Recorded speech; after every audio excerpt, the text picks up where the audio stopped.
حضور نے فرمایا ان الحلال بین، حلال کیا ہے یہ بالکل واضح ہے، وَإِنَّ الْحَرَامَ بَيِّنٌ، اور حرام کیا ہے یہ بھی بالکل واضح ہے، وَبَيْنَهُمَا مُشْتَبِهَاتٌ، ان دونوں کے درمیان کچھ مشتبہ چیزیں ہیں جن کے بارے میں یقین سے کہنا مشکل ہے یہ حلال ہے یا حرام ہے۔ فرمایا لا یعلمہن کثیر من الناس، ان کو یا ان کے حکم کو، ان کے بارے میں شریعت کے تقاضے کو لوگوں کی اکثریت نہیں جانتی۔ وہ تو بہت رسوخ فی العلم رکھنے والے علماء جو ہے، جن کی گہری نظر ہو قرآن پر بھی، حدیث و سنت پر بھی، اور پھر یہ کہ جو شریعت کے مقاصد ہیں، شریعت کے محکمات ہیں، شریعت کے اصول ہیں، ان کا گہرا فہم بھی ہو، تو وہی شخص ہے کہ جو پہچان سکتا ہے ان مشتبہات میں سے کون سی چیز حلال کے دائرے میں آ جائے گی، کون سی حرام کے دائرے میں آ جائے گی۔ اچھا، فقہاء نے پھر اس کے بہت سے درجے قائم کیے۔ دیکھیے شریعت کی اسے ایک ہے فرض، ایک سے حرام۔ جیسے یہاں حلال اور حرام کی بات آئی ہے تو شریعت میں فرض اور حرام، فرض کے آگے کمتر واجب، فرض تو نہیں ہے لیکن فرض کے قریب ہی ہوتا ہے، جیسے وتر کی نماز فرض تو شمار نہیں ہوتے جو واجب، اس سے آگے مسنون سنت، اس سے نیچے آئیے مستحب جس کا کرنا پسندیدہ، آخر میں مباح جو جائز۔ لیکن اب جائز سے اور لیفٹ کو آپ چلیں گے تو مکروہ، اس میں پہلے آتا ہے مکروہ تنزیہی، پھر اس سے بھی آگے مکروہ تحریمی، یہ واجب کو درجے میں جیسے کہ فرض کے ساتھ واجب جو ہے چمٹا ہوا ہے، ایسے ہی مکروہ تحریمی جو ہے وہ حرام کے ساتھ چمٹا ہوا ہے۔ تو یہ اتنے گریڈز ہو گئے، تو ظاہر بات ہے کہ اب یہ تمام گریڈز کس نے قائم کیے؟ تو یہ فقہاء نے قائم کیے۔ فقیہ کنے کہتے ہیں؟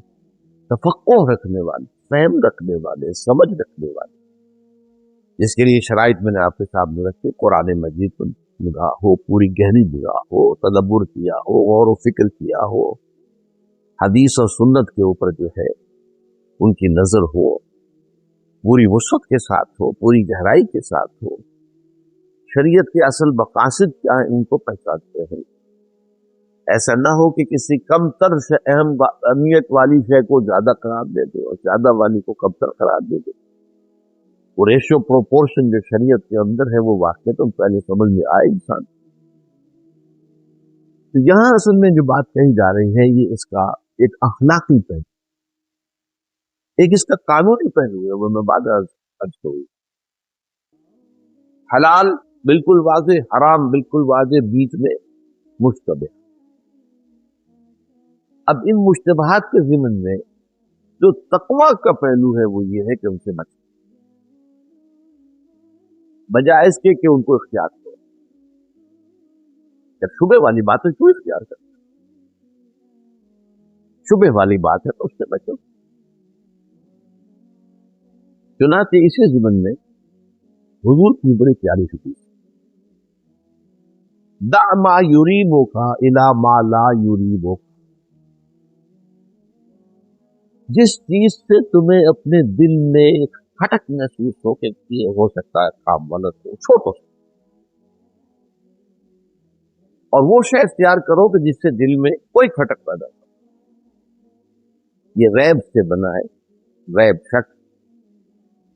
دع ما یریبک، جو چیز تمہارے اندر ریب کی شکل اختیار کر لے، دل میں خلش اور کھٹک ہو، اس کو چھوڑ دو۔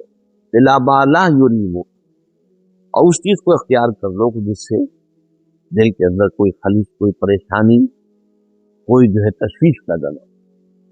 اب یہاں ایک بہت اہم نقطہ ہے، جس دل میں ایمان ہے وہ دل سب سے بڑا مفتی، ایمان شرط ہے۔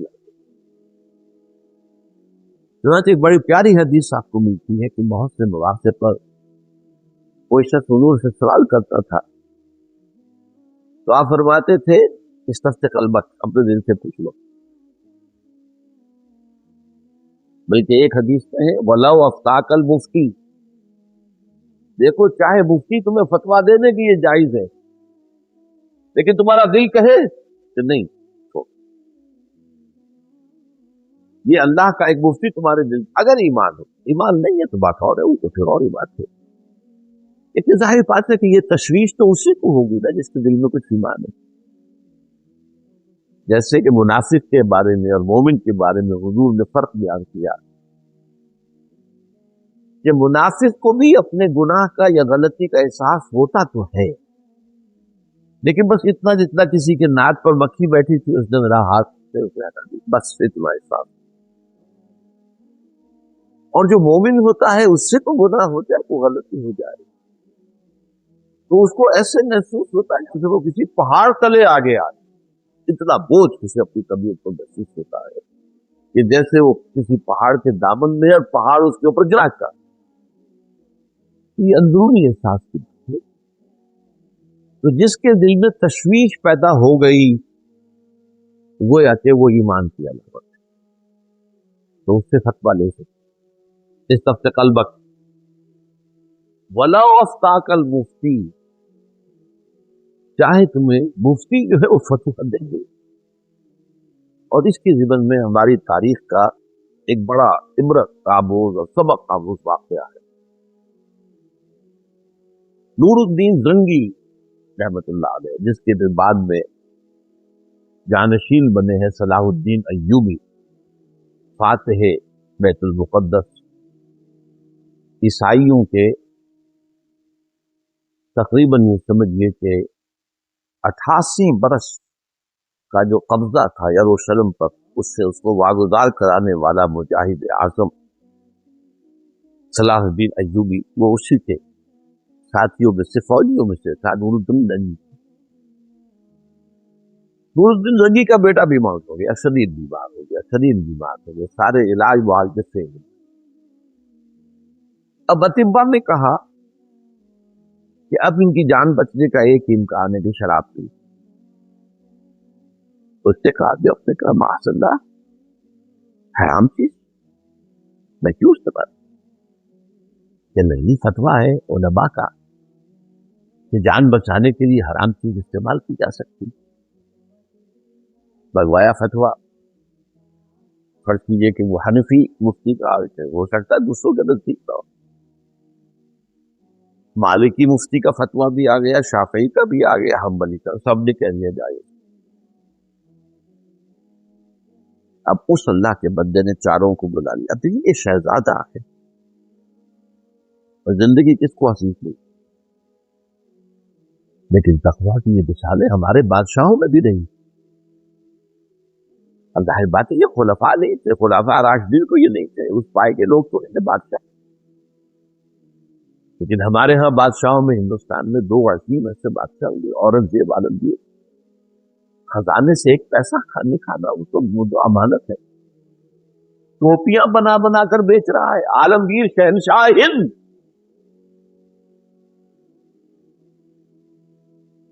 اور قرآن مجید لکھ لکھ کر اجرت کر دے رہا ہے کمائی کی۔ اسی طرح پری مغل پیریڈ جو ہے، مغلوں کے آنے سے پہلے ناصر الدین محمود اسی طرح کا فقیر، بالکل فقیر۔ اب یہ بھی ایک بہت بڑی مثال ہے، انہیں چاروں مفتیوں کو بلاتے ہیں تو کہا مجھے یہ بتاؤ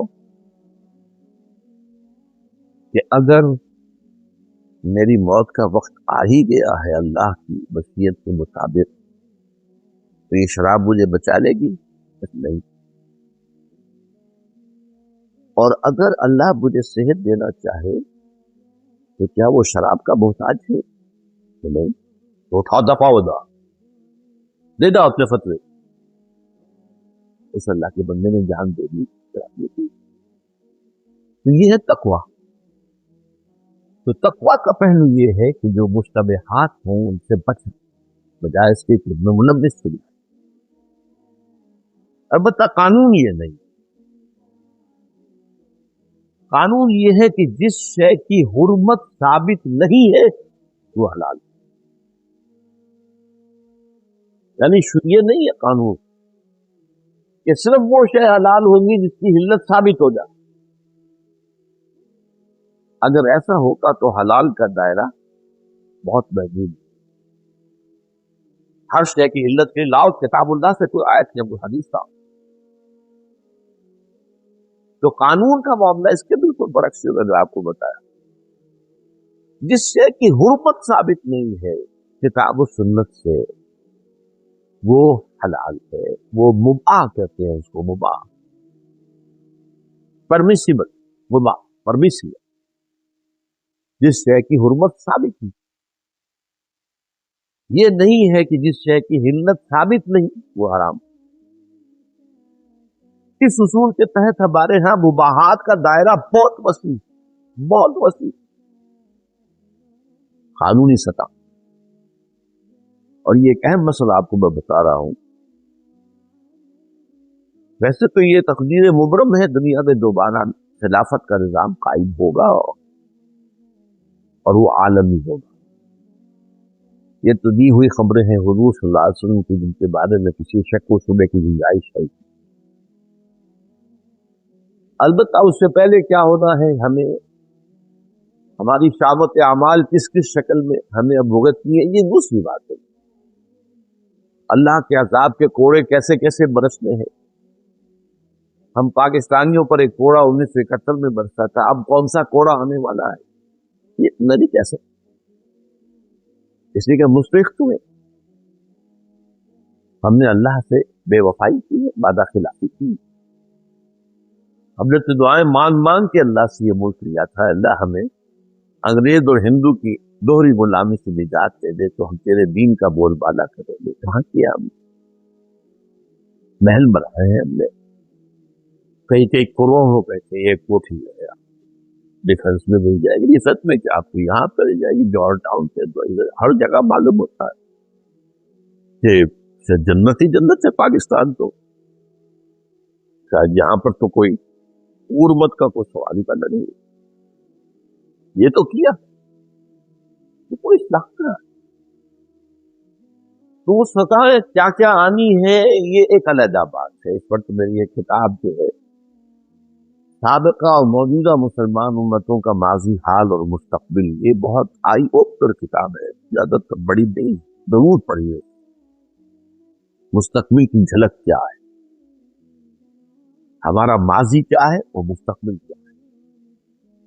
بدقسمت جسے آج کا انسان حال میں پھنسا ہوا، میرا آج کا مسئلہ، میرے اس وقت کے مسائل، میرے اس وقت کے معاملات، میرے اس میں لٹاپین 24 گھنٹے دن رات فکر ہے تو غور سوچ. نہ ماضی سے دلچسپی ہے. میری ایک ہابی سی ہے، مجھ سے کوئی نیا ملاقاتی آئے تو میں اس کا پس منظر جاننے کی کوشش کرتا ہوں. یہ تو اس کو آ جاتا ہے یہ شخص بہادر ہے، یہ جمنا پار کا ہے. ہاں جی ہاں، ہم یو پی سے بھائی کس جگہ سے بھی پتہ نہیں. اتنی دلچسپی نہیں ہے کہ میرا باپ کہاں سے آیا تھا ہجرت میں، یا میرا دادا کہاں سے آیا تھا ہجرت. ماضی سے اتنی عدم دلچسپی ہو چکی ہے، اس سے آگے تاریخ آپ کہاں پڑھیں گے. 1000 سالہ تاریخ ہندوستان میں مسلمانوں کی ہے. کیا کیا اونچ نیچ آئے اس سے، کیا کچھ نشیب و فراز آئے، ان میں کیا کیا خیر کا پہلو تھا، کیا کیا شر کے پہلو. جاننا سنی. اسی طرح مستقبل سے کوئی بحث نہیں. کل کی روٹی کی فکر ہے، اس سے آگے کی بات کی. اپنی ترقیات کی، اپنے کاروبار میں، اپنے پروفیشن میں، اپنی ملازمت میں ترقی، اس کی فکر ہے بس.